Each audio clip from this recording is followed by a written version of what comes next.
Hello hello जय हिंद।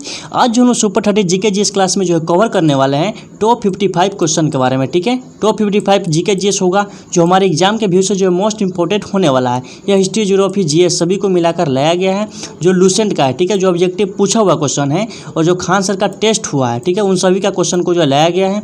इसमें जो एसएससी, दरोगा, बिहार पुलिस, एमटीएस, आरपीएफ मतलब यूपी पुलिस, दिल्ली पुलिस हो, सभी एग्जाम के लिए सीएचएसएल हो, सभी एग्जाम के लिए जो है समान रूप से उपयोगी होने वाला है। चलिए ठीक है, जितने भी मतलब एग्जाम में जीके आते हैं सभी के लिए समान रूप से उपयोगी होने वाला है। इसमें जो है लगभग 55 क्वेश्चन होंगे और उसमें से जो है आपका कितना सही हो रहा है उस सब का जो है कमेंट करके बताना है। ठीक है, तो चलिए क्वेश्चन को जो है शुरू करते हैं। क्वेश्चन नंबर 1 है कि कलिंग नरेश खारवेल किस वंश से संबंधित थे। कलिंग नरेश खारवेल जो है किस वंश से संबंधित थे, तो वो थे चेदी वंश से संबंधित। ठीक है, 2 से 3 सेकंड का टाइम दिया जाएगा। इसमें जो आप लोगों को कमेंट करके बताना है कि यह सही है कौन सा गलत है। ठीक है, यूपी पीसीएस का पूछा हुआ क्वेश्चन है कि कलिंग नरेश खारवेल जो है किस वंश से संबंधित है, चेदी वंश से। हर्यंक वंश की स्थापना किसने किया था, तो बिंबिसार ने किया था। ठीक है, बिंबिसार ने किया था। कलिंग जो है कहाँ पे स्थित है, तो ओडिशा में स्थित है। और कलिंग का जो युद्ध है 261 में लड़ा गया था, अशोक ने लड़ा था। ठीक है, और इसी युद्ध के बाद जो अशोक का हृदय परिवर्तन हो जाता है और बौद्ध धर्म को अपना लेता है। चलिए अगला प्रश्न है क्वेश्चन नंबर 2 कि किस चोल राजा ने संपूर्ण श्रीलंका को जीता था। मतलब किस चोल का जो शासक था जिसने पूरी श्रीलंका को जीत लिया था। तो इसका आंसर क्या हो जाएगा, चलिए इसका आंसर जो है पहले आप लोग सोचिए। इसका आंसर हो जाएगा राजेंद्र प्रथम। ठीक है, राजेंद्र प्रथम जो है श्रीलंका को जीत लिया था। हरिहर और बुक्का ने जो है विजयनगर साम्राज्य की स्थापना किया था। इसको याद रखेंगे। सर पूछ ले कि ये जो है हरिहर और बुक्का जो है विजयनगर साम्राज्य की जो स्थापना है कब किया था, तो 1336 में किया था। ठीक है, याद रखेंगे। और विजयनगर साम्राज्य की जो राजधानी थी कहाँ पे हो जाएगा, हम्पी में हो जाएगा। विजयनगर साम्राज्य की राजधानी पूछ ले तो कहाँ पे हो जाएगा, हम्पी में हो जाएगा। और हम्पी पूछ ले कहाँ पे है, तो कर्नाटक में है। चंद्रगुप्त मौर्य जो मौर्य वंश की स्थापना किया था, ये तो पता होना चाहिए। हर वीडियो में इसका डिस्कशन कर दिया जाता है और मतलब जो वीडियो आ रहा है, ठीक है, और इसका जो है प्ले लिस्ट में जाके देखते रहिएगा। इससे पहले जितने वीडियो था सबका, ताकि सबका जो सीक्वेंस समझ में आ जाए, क्योंकि पार्ट बाई पार्ट यहाँ पे चल रहा है। चलिए क्वेश्चन नंबर 3 है कि पृथ्वीराज चौहान और मोहम्मद गौरी के बीच में जो है कौन सा युद्ध हुआ था। मोहम्मद गौरी के बीच और पृथ्वीराज चौहान के बीच में जो है कौन सा युद्ध हुआ था, तो तराइन का प्रथम युद्ध हुआ था। ठीक है, तराइन का युद्ध हुआ था 1191 में। देखिए तराइन का जो है 2 युद्ध हुआ था। ठीक है, एगो 1191 में हुआ था और एगो हुआ था 1192 में हुआ था। पहला जो युद्ध हुआ था पृथ्वीराज चौहान और मोहम्मद गौरी के बीच में, पहला युद्ध में पृथ्वीराज चौहान जो है जीत जाते हैं और मोहम्मद गौरी हार जाता है। फिर मोहम्मद गौरी जो है हार जाता है तो उसके बाद ये लड़ने के बारे में नहीं सोचता है। फिर जो है इसको जो उकसाता है जयचंद। ठीक है, कन्नौज का राजा था जयचंद। इसने जो है मोहम्मद गौरी से जाके संधि किया, कहा कि आप जो है पृथ्वीराज चौहान से लड़िए और हम जो है आपको सहायता करेंगे। फिर जो 1192 में जो है तराइन का द्वितीय युद्ध होता है। उसमें जो है मोहम्मद गौरी और पृथ्वीराज चौहान के बीच में जो है दूसरा युद्ध होता है, जिसमें पृथ्वीराज चौहान को जो है हार हो जाती है और उनको जो है बंदी बना लिया जाता है। याद रखेंगे इसको। प्लासी का युद्ध जो है किसके किसके बीच में हुआ था, तो रॉबर्ट क्लाइव। देखिए प्लासी का युद्ध जो है रॉबर्ट क्लाइव और सिराजुद्दौला के बीच में हुआ था। ठीक है, सिराजुद्दौला के बीच में हुआ था, जिसमें सिराजुद्दौला जो है हार जाता है। सिराजुद्दौला क्या होता है, तो हार जाता है। और यह जो है प्लासी कहाँ पे स्थित है, तो बंगाल में स्थित है। याद रखेंगे। पानीपत कहाँ पे स्थित है, तो हरियाणा में स्थित है। पानीपत का जो है 3 गो युद्ध हुआ था। ठीक है, पानीपत का कितने युद्ध हुआ था, 3 गो युद्ध हुआ था। कब हुआ था, तो 1526, 1556 और 1761 में हुआ था। याद रखेंगे इसको। चलिए क्वेश्चन नंबर 4 है कि अजमेर में 2.5 दिन का झोपड़ा जो है किसने बनवाया था। 4 का जो हमारा आंसर हो जाएगा क्या हो जाएगा, 2.5 दिन का झोपड़ा किसने बनवाया था, तो इसका कुतुबुद्दीन ऐबक ने बनवाया था। ठीक है, याद रखें कुतुबुद्दीन ऐबक ने जो है 2.5 दिन का झोपड़ा बनवाया था। और क्वेश्चन पूछ ले कि कुतुबुद्दीन ऐबक ने जो अजमेर में 2.5 दिन का झोपड़ा बनवाया था, कहाँ पे बनवाया था, अजमेर में बनवाया था। ठीक है, अगर कुतुबुद्दीन ऐबक की जो है मृत्यु जो है कब हुआ था, तो 1210 में हुआ था। ठीक है, और इसकी जो मृत्यु होने का कारण क्या था, तो घोड़े पर से गिर गया था चौगन खेलते समय। ठीक है, चौगन कहने का सेंस है कि पोलो खेलते समय जो है यह घोड़े से गिर जाता है और इसकी जो है मृत्यु हो जाती है। कुतुबुद्दीन ऐबक की जो है मकबरा कहाँ पे स्थित है, तो पूछ लेगा तो लाहौर में हो जाएगा। ठीक है, इसका जो उत्तराधिकारी कौन बना था, तो आराम शाह बना था। कुतुबुद्दीन ऐबक का जो है उत्तराधिकारी कौन बना था, आराम शाह बना था। और आराम शाह के बाद जो है इस पर जो है मतलब गुलाम वंश की स्थापना वास्तविक रूप से किसने किया था, तो इल्तुतमिश ने किया था। याद रखेंगे इसको। कुतुबुद्दीन ऐबक के बारे में इतना जानकारी। इसका मृत्यु 1210 में हुआ था। क्वेश्चन ये पूछ लेगा कि कुतुबुद्दीन ऐबक की जो मृत्यु है किस में हुआ था, तो चौगन खेलते समय, ठीक है, पोलो खेलते समय जो इसकी मृत्यु हो जाती है, इसको याद रखेंगे। चलिए, महमूद गजनी, इसके बारे में तो बता दिए थे पिछले वीडियो में। महमूद गजनी जो है भारत पर आक्रमण किया था, क्या कब किया था, तो देखिए सोमनाथ मंदिर पर सबसे मतलब 1025 में किया था, ठीक है। महमूद गजनी ने सोमनाथ मंदिर को लूटा था 1025 में, और भारत पर पहला आक्रमण जो है 1000 ईस्वी में किया था, इसको याद रखेंगे। यह जो कहाँ से आया था, तो तुर्की से आया था। चलिए, क्वेश्चन नंबर 5 है कि भारत पर सिकंदर ने जो है कब आक्रमण किया था, तो भारत जो है विश्व विजेता के नाम से भी जाना जाता है। यह जो है भारत को जीतने के लिए निकला था, ठीक है, परंतु संपूर्ण भारत को जीत नहीं पाया था। जो भारत के जो है कुछ इधर के एशिया एरिया थे, ठीक है, उस टाइम पे अखंड भारत था, उसके कुछ एरिया को जीत लिया था, परंतु पूरे भारत में जो है, जो अभी वर्तमान में भारत है, उसमें जो है एंट्री नहीं मार पाया था। तो याद रखेंगे कि भारत पर जो है सिकंदर ने कब आक्रमण किया था, तो 326 ईसा पूर्व में जो है किया था। सिकंदर ने कब आक्रमण किया था, तो 326 ईसा पूर्व में जो है किया था। और सिकंदर के जो है, सिकंदर के सेनापति कौन था, तो सेल्यूकस निकेटर था, ठीक है, सेल्यूकस निकेटर था। और सिकंदर के जो घोड़ा का नाम क्या था, तो बुकाफेराल था, ठीक है। सिकंदर के घोड़ा का नाम क्या था, बुकाफेराल। और सिकंदर जो है भारत में आक्रमण करने के लिए कौन सी नदी को पार किया था, तो सिंधु नदी को पार किया था। याद रखेंगे, भारत पर आक्रमण करने के लिए कौन सा नदी को पार किया था, तो सिंधु नदी को पार किया था। चलिए, अगला प्रश्न है कि भारत पर आक्रमण करने के लिए सिकंदर ने जो है कौन सी नदी को पार किया था, तो सिंधु नदी को पार किया था। झेलम नदी पर जो है सिकंदर और राजा पोरस के बीच में जो है युद्ध हुआ था, हाइड्रोस्पेचिस का युद्ध, ठीक है, जिसमें राजा पोरस जो है हार जाते हैं, और राजा पोरस हारने के बाद जो है सिकंदर इनसे खुश हो जाते हैं और इनको मित्र बना लेते हैं। और सिकंदर जो अपनी बीवी से जो है राखी बनवा देते हैं राजा पोरस को, और इनके यहाँ छोड़ के वो आगे जो है युद्ध मतलब पूरे जीतने के लिए निकल पड़ते हैं, ठीक है। सिकंदर जो निकल जाते हैं। क्वेश्चन नंबर 7 है कि लोदी वंश का अंतिम शासक कौन था, तो लोदी वंश का जो अंतिम शासक था कौन था, इब्राहिम लोदी था, ठीक है। कलुआ नहीं हो सकता है, कलुआ तो कोई राजा था ही नहीं, ठीक है। याद रखेंगे लोदी वंश का जो अंतिम शासक था कौन था, कलुआ था, इब्राहिम लोदी था, ठीक है। MTS 2021 का पूछा हुआ क्वेश्चन है। बहलोल लोदी क्या था, तो लोदी वंश की स्थापना किसने किया था, तो बहलोल लोदी ने किया था। चलिए, क्वेश्चन नंबर 8 है कि यात्रियों का राजकुमार या नीति का पंडित किसे कहा जाता है, तो इसे जो है ह्वेनसांग को कहा जाता है, ठीक है, ह्वेनसांग को कहा जाता है। जो हर्षवर्धन के शासनकाल में भारत आया था, हर्षवर्धन के शासनकाल में भारत आया था, याद रखेंगे। यात्रियों का राजकुमार या नीति का पंडित, यह SSC का पूछा हुआ क्वेश्चन है। चलिए, क्वेश्चन नंबर 9 है कि हल्दी घाटी का जो युद्ध हुआ था उसमें महाराणा प्रताप के सेना के सेनापति का नाम क्या था। महाराणा प्रताप के जो सेना था उसका सेनापति का नाम क्या था, तो उसका सेनापति का नाम था मान सिंह, ठीक है। BPSC का पूछा हुआ क्वेश्चन है प्रीवियस ईयर, ठीक है। चलिए, क्वेश्चन नंबर 10 है कि अकबर ने कितने साल की उम्र में जो है सम्राट बन गया था। अकबर जो है कितने साल की उम्र में जो है राजा बन गया था, तो वो था 13 साल की उम्र में। इसका आंसर आप लोग भी देते रहिएगा क्या है, SSC 2015 का पूछा हुआ क्वेश्चन है। क्वेश्चन नंबर 11 है कि बाबर ने इब्राहिम लोदी को जो है कब हराया था, तो बाबर ने जो इब्राहिम लोदी को हराया था 1526 में हराया था, पानीपत का प्रथम युद्ध में, ठीक है। पानीपत का प्रथम युद्ध हुआ था 1526 में बाबर वर्सेस इब्राहिम लोदी के बीच में, जिसमें बाबर जीत जाता है और इब्राहिम लोदी बेचारा हार जाता है। चलिए, 1556 में जो पानीपत का दूसरा युद्ध हुआ था अकबर और हेमू के बीच में हुआ था, और 1527 में जो है खानवा का युद्ध हुआ था, ठीक है, याद रखेंगे। MTS का पूछा हुआ क्वेश्चन है। चलिए, क्वेश्चन नंबर 12 है कि श्रीनगर की स्थापना जो है किसने किया था। श्रीनगर की जो स्थापना है किसने किया था, तो अशोक ने किया था, ठीक है। बाबर ने जो है मुगल वंश की स्थापना किया था। चलिए, क्वेश्चन नंबर 13 है कि बाबरनामा की रचना जो है किसने किया था, तो बाबरनामा की रचना जो है बाबर ने किया था, ठीक है। क्वेश्चन नंबर 14 है कि कौन सा मुसलमान था जिसने जो है सबसे पहले पुराणों का अध्ययन किया था। पुराणों का अध्ययन करने वाला जो है प्रथम मुसलमान कौन था, तो अल-बरूनी था, ठीक है, अल-बरूनी था, याद रखेंगे इसको। क्वेश्चन नंबर 15 है कि कलिंग का युद्ध जो है कब हुआ था, तो कलिंग का युद्ध जो है 261 ईसा पूर्व में हुआ था। कलिंग जो है कहाँ पे स्थित है, उड़ीसा में स्थित है, जिसमें अशोक ने लड़ा था। और पूछ ले 269 में क्या हुआ था, तो राज्याभिषेक हुआ था अशोक का, ठीक है। थोड़ा स्पीड में चलते हैं क्योंकि मतलब अभी तक थोड़ा बहुत कम क्वेश्चन अटेंड हुआ है।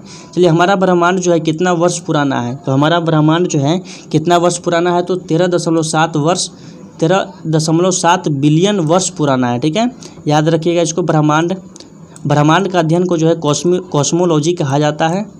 इसको याद रखेंगे, एसएससी का पूछा हुआ क्वेश्चन है अभी हाल फिलहाल में, कॉस्मोलॉजी।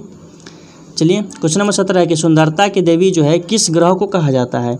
सुंदरता की देवी जो है किस ग्रह को कहा जाता है, तो 17 का जो हमारा आंसर हो जाएगा शुक्र ग्रह को। ठीक है, यूरोप वाले जो है इसका पूजा पाठ करते हैं। ठीक है, तो इसलिए जो इसे सुंदरता की देवी किस ग्रह को कहा जाता है, तो शुक्र ग्रह को कहा जाता है। ग्रह की संख्या कितनी होती है, तो 8 होती है। ठीक है, याद रखेंगे इसको। सबसे बड़ा ग्रह बृहस्पति, सबसे छोटा हो जाएगा बुध हो जाएगा। क्वेश्चन नंबर 18 है कि सूर्य पृथ्वी से कितना गुना बड़ा है। सूर्य जो है हमारे पृथ्वी से कितना गुना बड़ा है, तो 18 का जो हमारा आंसर हो जाएगा क्या हो जाएगा, 13 लाख गुना बड़ा है। ठीक है, क्वेश्चन 19 है कि भारत जो है किस गोलार्ध में स्थित है। तो भारत जो है किस गोलार्ध में स्थित है, तो उत्तरी गोलार्ध में स्थित है। ये तो याद होना चाहिए लगभग सबको। क्वेश्चन नंबर 20 है कि भारत की आकृति जो है कैसी है। तो भारत की जो आकृति है कैसी है, तो चतुष्कोणीय है। ठीक है, और पूछ ले कि भारत के जो है उत्तर से लेकर दक्षिण की लंबाई कितना है, तो 3214 किलोमीटर है। ठीक है, 3214 किलोमीटर है। और पूरब से पश्चिम पूछ ले तो कितना हो जाएगा, 2933 किलोमीटर हो जाएगा। याद रखेंगे, 2933 किलोमीटर रखेंगे। चलिए, अगला प्रश्न क्या है कि भारत के बीचों बीच जो है कौन सी रेखा गुजरती है, तो कर्क रेखा गुजरती है। ठीक है, कर्क रेखा गुजरती है भारत के बीचों बीच में। कर्क रेखा पर जैसे हो जाएगा गुजरात। देखिए, ये वो ट्रिक आता है इसका, मित्र पर गमछा झाड़। ठीक है, मित्र पर गमछा झाड़ होता है इसका ट्रिक, याद रखेंगे। परंतु अगर सीक्वेंस के हिसाब से पूछेगा तब उसमें गड़बड़ा जाएगा, उसमें ट्रिक काम नहीं करने वाला है। इसलिए याद रखेंगे गुजरात, राजस्थान, मध्य प्रदेश, छत्तीसगढ़, झारखंड, पश्चिम बंगाल, त्रिपुरा, मिजोरम। ठीक है, त्रिपुरा और मिजोरम कितना पूरा। अगर सीक्वेंस के हिसाब से पूछेगा तो ऐसे पूछेगा, जैसे बड़े बड़े एग्जाम में जो है सीक्वेंस के हिसाब से पूछ लेता है, सजाने के लिए बोल देता है। परंतु और जैसे छोटे छोटे एग्जाम हो जाएंगे, छोटे छोटे जो एग्जाम होते हैं उसमें मतलब पूछ देता है कि कौन कौन राज्य आते हैं। ठीक है, तो इसको याद रखिएगा। चलिए, क्वेश्चन में आगे बढ़ते हैं कि भारत के जो है प्रथम जल विद्युत परियोजना कौन सा है। तो भारत का जो प्रथम जल विद्युत परियोजना है वो है शिव समुद्रम है, जो कि कहाँ पे है, तो 1902 में इसकी स्थापना हुआ था। याद रखेंगे, स्थापना हुआ था 1902 में। शिव समुद्रम कहाँ पे है, तो कर्नाटक में है। एसआई का भी ये पूछा हुआ क्वेश्चन है। ठीक है, एसआई का भी पूछा हुआ क्वेश्चन है कि प्रथम जो जल विद्युत परियोजना है वो कहाँ पे स्थित है। चलिए, क्वेश्चन नंबर 13 है कि भारत का हृदय जो है किसे कहा जाता है। तो भारत का जो हृदय है किसे कहा जाता है, तो इसे कहा जाता है गंगा के मैदान को कहा जाता है। ठीक है, ज्वालामुखी को नहीं कहा जाता है। ज्वालामुखी में जो है क्या पाया जाता है, तो मैग्मा पाया जाता है। याद रखेंगे।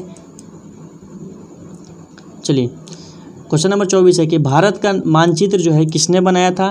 तो भारत का जो मानचित्र है किसने बनाया था, तो एन विले ने बनाया था 1752 में। ठीक है, रविंद्रनाथ टैगोर ने जो जनगण मन को लिखा था। गांधी जी ने सत्याग्रह चलाए थे भारत में। चलिए, क्वेश्चन नंबर 25 है कि काली मिट्टी का दूसरा नाम क्या है।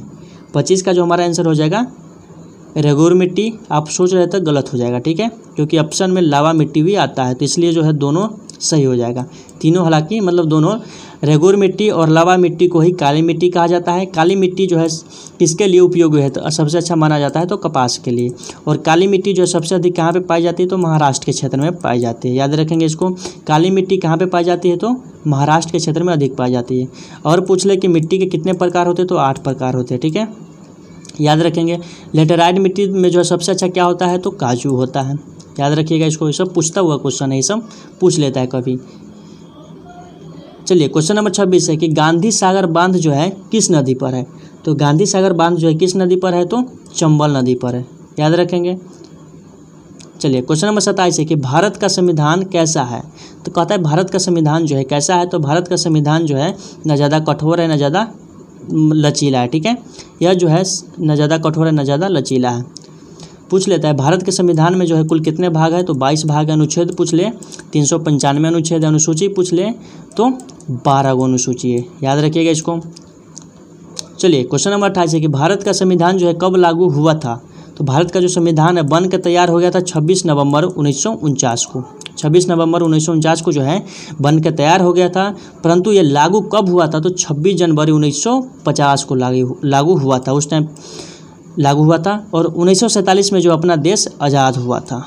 अपना देश जो है क्या हुआ था, आज़ाद हुआ था, ठीक है। 15 अगस्त 1947 को जो है अपना देश आज़ाद हुआ था।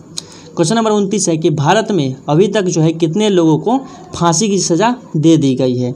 तो भारत में जो लगभग जो है कितने लोगों को लटका चुका है, तो वह लगभग 1400 लोगों को लटका चुका है, ठीक है।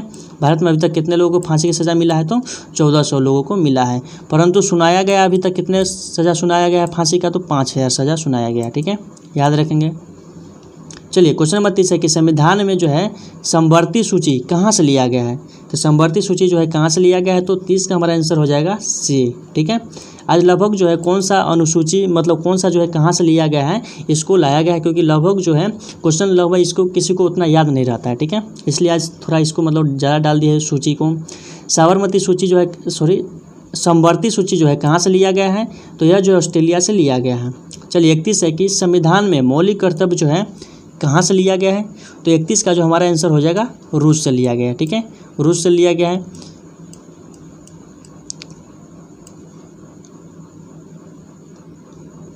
चलिए क्वेश्चन नंबर 32 है कि संविधान में जो है मौलिक अधिकार किस देश से लिया गया है। तो मौलिक अधिकार की चर्चा जो है कहाँ से, तो यह जो अमेरिका से लाया गया है और मौलिक अधिकार जो है 12 से 35 में है, ठीक है, 12 से 35 में है, जिसे मैग्ना कार्टा भी कहा जाता है। और अनुच्छेद 32 को जो है डॉक्टर भीमराव अम्बेडकर ने जो है संविधान का हृदय कहा था। और अनुच्छेद 19 के जो है डॉक्टर भीमराव अम्बेडकर अनुच्छेद 19 को जो है रीढ़ कहा जाता है, ठीक है, संविधान का रीढ़ यानी। चलिए क्वेश्चन नंबर अगला है कि कलेक्टर का पद जो है कहाँ से लिया गया है, तो 33 का जो हमारा आंसर हो जाएगा इंग्लैंड से लिया गया है, ठीक है, कलेक्टर का पद। और सिविल सेवा का जनक जो है किसे कहा जाता है, तो लॉर्ड कॉर्नवालिस को कहा जाता है, ठीक है। और अंग्रेजी शिक्षा का पूछ ले तो कौन हो जाएगा, तो लॉर्ड मैकाले हो जाएगा। चलिए क्वेश्चन नंबर 34 है कि विधि के समक्ष समानता कहाँ से लिया गया है, तो 34 का जो हमारा आंसर हो जाएगा ए हो जाएगा, इंग्लैंड से लिया गया, ठीक है।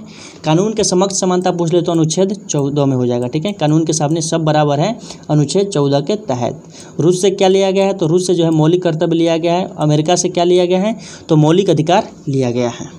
चलिए क्वेश्चन नंबर 35 है कि राष्ट्रपति बनने के लिए कितना उम्र होना चाहिए। अगर मान लीजिए कि आप में जो है राष्ट्रपति बनना है आपको, तो आपकी जो उम्र कितना होना चाहिए, तो 35 का जो हमारा आंसर हो जाएगा 35 साल होना चाहिए। देखिए 35 साल होना चाहिए, ठीक है।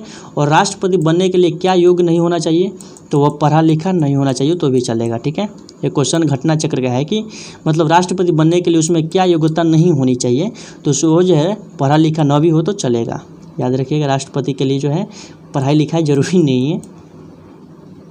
चलिए क्वेश्चन नंबर 36 है कि लोकसभा का नेता जो है कौन होता है, तो 36 का जो हमारा आंसर हो जाएगा प्रधानमंत्री होता है, ठीक है। लोकसभा को कभी भी भंग किया, देखिए लोकसभा और राज्यसभा संविधान संसद के जो 2 सदन है, लोकसभा और राज्यसभा है। लोकसभा में जो है उम्र होना चाहिए कम से कम 25 साल और राज्यसभा में कम से कम 30 साल। लोकसभा को कभी भी भंग किया जा सकता है, परंतु राज्यसभा को कभी भी भंग नहीं किया जा सकता है, याद रखेंगे इसको। चलिए नहीं तो इसका नेता तो आप भी बन सकते हैं, ठीक है, हम रहेंगे। चलिए क्वेश्चन नंबर 37 है कि जवाहर रोजगार योजना की शुरुआत जो है कब हुआ था। 37 में कह रहा है कि जवाहर रोजगार योजना की शुरुआत जो है कब हुआ था, तो 1989 में हुआ था। चलिए क्वेश्चन नंबर 38 है कि भारतीय स्टेट बैंक की स्थापना जो है कब हुआ था। भारतीय स्टेट बैंक की जो स्थापना हुआ था 1 जुलाई 1935 को हुआ था और इसका जो मुख्यालय कहाँ पे है, तो मुंबई में है। भारतीय स्टेट बैंक की स्थापना 1 जुलाई 1955 में हुआ था। 14 बैंकों का राष्ट्रीयकरण पूछ लेता है तो कब हुआ था, तो 1969 में हुआ था, ठीक है। क्वेश्चन 39 है कि राष्ट्रीय शेयर बाजार का मुख्यालय क्या है। राष्ट्रीय शेयर बाजार का मुख्यालय जो है कहाँ पे स्थित है, तो 39 का हमारा हो जाएगा बर्लिन में। चलिए क्वेश्चन नंबर 40 है कि विश्व बैंक का मुख्यालय जो है कहाँ पे स्थित है, तो इसका जो मुख्यालय वाशिंगटन डीसी में है, ठीक है, याद रखेंगे। चलिए क्वेश्चन नंबर 41 है कि निम्न में से कौन जो ऑक्सीकरण नहीं है। निम्न में से जो है कौन ऑक्सीकरण नहीं है, तो 41 का हमारा आंसर हो जाएगा अवक्षेपण, याद रखेंगे इसको। चलिए क्वेश्चन नंबर 42 है कि नमक के घोल में सिल्वर नाइट्रेट का घोल डालने पर जो है दही जैसे पदार्थ उत्पन्न होते हैं, यह कौन सी अभिक्रिया है, तो यह 42 का जो हमारा आंसर हो जाएगा उदासीनीकरण अभिक्रिया है, ठीक है। दही जो है किसके कारण जमता है, तो लैक्टोबैसिलस के कारण जमता है। चलिए क्वेश्चन नंबर 43 है कि संक्षारण किस प्रकार की अभिक्रिया है।